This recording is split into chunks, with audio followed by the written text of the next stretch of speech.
on the land. Isn't nature grand? Folks, welcome to the Jake Feinberg Show here in Berkeley with an American icon, Wavy Gravy. Welcome to the Jake Feinberg Show. Hippie icon, flower geezer, and temple of accumulated error. In your eyes and ears. Dr. Larry Brilliant told me that, it's easy to start a rally or have music, but really what it takes is a clown. Can you talk about the magic of Saint Misbehaving, the clown? A clown is a poet who is also an orangutan. I first started being a clown in the ancient times of Jesus. I think we had just come to Berkeley maybe 40 odd years ago, and some docs at the Oakland Children's Hospital came and knocked on my door and wanted me to go cheer up kids, and I thought, I don't know, but somebody handed me a red rubber nose, and I was invincible. I put that nose on, and I've never taken it off. Is it something that the clown, the Saint Misbehaving, does it bring disparate groups together, people that are polarized, and you can mellow it out? Well, absolutely.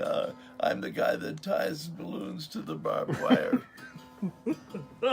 And I've been not only arrested as a clown, but I remember getting arrested as a clown. I forget where I was, but I had my giant clown shoes on.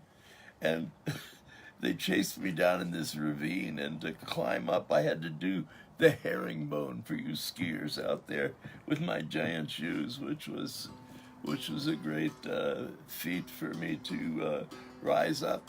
And Well, first of all, why did they want to arrest you? I don't understand. Oh God, I must have done something.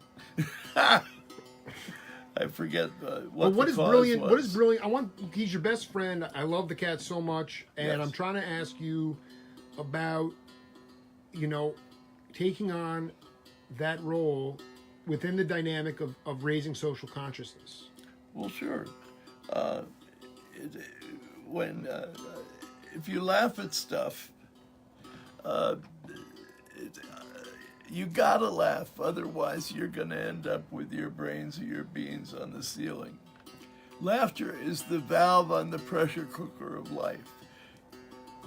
And so anyhow, laugh. And if you stand on your head, Harpo Marx says, if all else fails, stand on your head.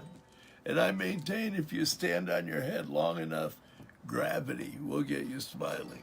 So there you have that. And I've often been arrested I was even arrested as the Easter Bunny. At an Easter ceremony? I mean, No, it's it was, almost unholy. It was at the Lawrence. It was in that era, Right. And at the Lawrence Livermore Weapons Laboratory, and there were all these police, and I just started walking towards them in my bunny suit, and they did not want to be photographed. No cop wanted to be photographed busting a bunny. So I'm going right at the weapons lab, and I also have a human foot for luck on a chain. It's a rubber one, but life-size, and very intimidating. And the head cop screams, "All right, bust the bunny." And it was then that I whipped out my get-out-of-jail-free card, laminated. It's good sound advice. If you're ever busted, pulled over, you got a monopoly set, go after this and drag it out, get your get-out-of-jail-free card, and you must get it laminated. There's something about lamination that really impresses I agree. the police. What is that? Is that an aesthetic, or is it? The police just love lamination for some reason or other. And I have been pulled over for stuff from time to time and whipped it out, and I've caused them to to smile. One time in Chicago, I'm flying in to Chicago to do a benefit for the Chicago 8. And I'm wearing a World War I jumpsuit with an aviator hat with a duck beak that squeaked and 2 peace eyes for eyes. And these cops dove on my ass, and they wanted to see some ID. And the only thing I had was a picture of me in the San Francisco Chronicle dressed as a hamburger. Not a lot of credibility. Which caused the cops to crack up, and they wanted to take me downtown, not to arrest me, but to show me to the other cops. But we're driving along, and I got them to relent, and they let me off in front of this practical joke store. And I went inside and got an inflatable plastic banana. It was 3 feet, blew it up, started walking across Chicago, and these cops come up. All right, what are you doing? I said, I'm walking my banana. And they didn't want to talk anymore. They just drove off. I put together a benefit for the Chicago 8 at the Aragon Ballroom. R. Crumb did the poster, and I advertised on the poster 50 turkeys under strobe lights. That was my big draw. So we had to go get the turkeys. And when we went and got the turkeys in the country, they weighed the turkeys. I said, why are you weighing the turkeys? I would ask the same thing. They said, we have to, we're going to charge you for shrinkage, which I didn't quite get until the rock and roll hit the turkeys and they went nuts. So we acquired a ball of twine and proceeded to create little leashes for each individual of the 50 turkeys, and that calmed them down. And Abby Hoffman comes in, why are these turkeys in jail? Set the turkeys free. And I said, here, take this. And he thinks I'm handing him some. And we go backstage, and we're patching up the toe of this turkey. He opened up his hand, and there's the missing toe. Bloody turkey toe. He says, I ate your sister. He didn't miss a beat. Abby was wonderful that way. I want you to talk to the audience about how you met Don Ellis. Oh my goodness. You're taking me back. Welcome to the Jake Feinberg Show. Because you were an avid melodic inventor. I was at the theater school in Boston. In Boston, University. right? You were doing poetry and jazz. I started doing poetry, and I read about the poetry and jazz in Time magazine. And I said, holy smoke, I know some musicians. I could write some poems. Let's do that. And eventually, as my musicians upgraded to Buell Neilinger, Wait, Jackie Byard. Let's just stop there. Wait a second. But did you earn street cred with the Cats when you were in college or when you went to the Golden Lion? In college, I think I was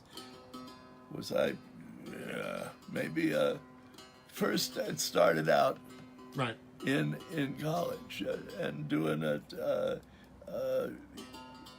and I think it was getting the musicians together and discovering that we could do stuff on Mondays because nobody, the bands didn't work so much. So I ended up with, it got extraordinary after a while with Jackie Byard, great keyboard player. I want to be clear though, they weren't there at BU. They were in Hartford. No. But they were, I played with them in various in New York and took them to Hartford, yes, to the Golden Lion in Hartford, Connecticut, where people would line up around the block to look at beatniks. Look at them. Yes, and enjoy them, and they dig them. And it was jazz and poetry, which was brilliantly reviewed and quite enjoyable. And So we would go to Hartford continually on Mondays for quite some time. And that was big fun. You talk about when I became a tongue dancer. how did that?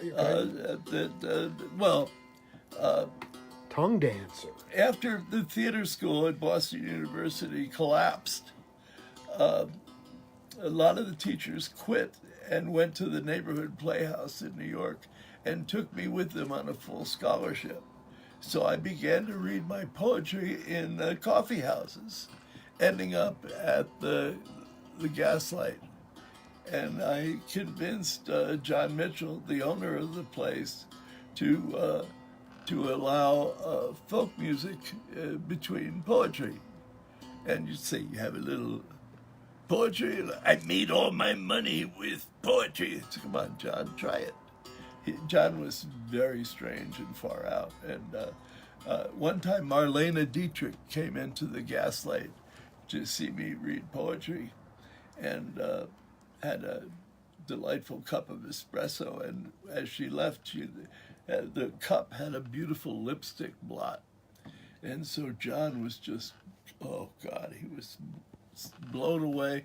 And it took the cup and put it in a glass case on the wall. And the dishwasher came in that night and washed the cup. And John came in and chased him down McDougal Street with a Civil War scimitar, screaming, "Just let me in his eyes." He also had this giant Great Dane named Linus, who he even had a Sunday named after him called Shut Up Linus. And one time John got in a fight and Linus bit him by accident. And John stopped the fight, grabbed the giant dog by the jowls and screamed, "Don't bite me, bite the enemy." You had to be there. I want you to talk about going across the San Francisco Golden Gate Bridge with Perry Letterman. Holy moly! Yeah, DMT. Go. You're gonna get me in trouble. No. Okay, ayahuasca's still in the cutting edge. I mean, okay, you were but my wife would not know about it anyhow. So, yeah, of course. Set the somehow or other, I ended up with the great guitar player Perry Letterman. Hetty. Perry. No, Hetty guitar player. Hetty guitar player. Oh, in the head, yes. Yeah. And then the other orifices also. But extraordinary. And we're driving across the Golden Gate Bridge in this car, which were pulled over by the police, with all the DMT in North America in the trunk. And they want to see some ID, license, and registration. And Perry's fumbling around. I said, "What's the problem?" I said, "I borrowed the car from this drummer named John. You're going to tell the cops that?" And he did. And they let us go, which was unbelievable. I was in an altered state, and I kept seeing snakes crawl out of their nostrils. Right. And I was so delighted that they let. It was a miracle. There was did they search the car? Did they find it? No, they did not look in the trunk. They scrutinized us, and he thought it was kind of amusing. You got it from a drummer named John, and that's it. And Perry persisted, and he did have his license. And they took down whatever information that they enjoyed, and they figured they're too weird to arrest. Which I've happened a few times. No, you first met Colin Walcott through Ravi Shankar? Dang. You were the hog farm was in LA. Hold on. Yeah, go ahead. Wait, I'm coming back from India. I am in the Roosevelt Hospital. I had captured the hospital record for running diseases in a single human being. Wow. They are getting ready to do this big-ass benefit for Bangladesh. And I tried to get on the bill, but Alan, what's his name? Klein. Alan Klein. The money Mr. Maestro decided that I was too strange, and besides that, I was living wounded. But I did get a pass to be able to go to this thing. And I warned them that because the venue was small and the audience did not know that there's more to it than Bangladesh than just a beetle. Absolutely. And what I wanted to do was to hand out flyers to people with the information and like that, and kind of defuse the pressure on the venue. But I walked into a full-blown riot, and stuff is being everywhere, tossed around and off the glass breaking, and this cop comes at me and with a newspaper, Right.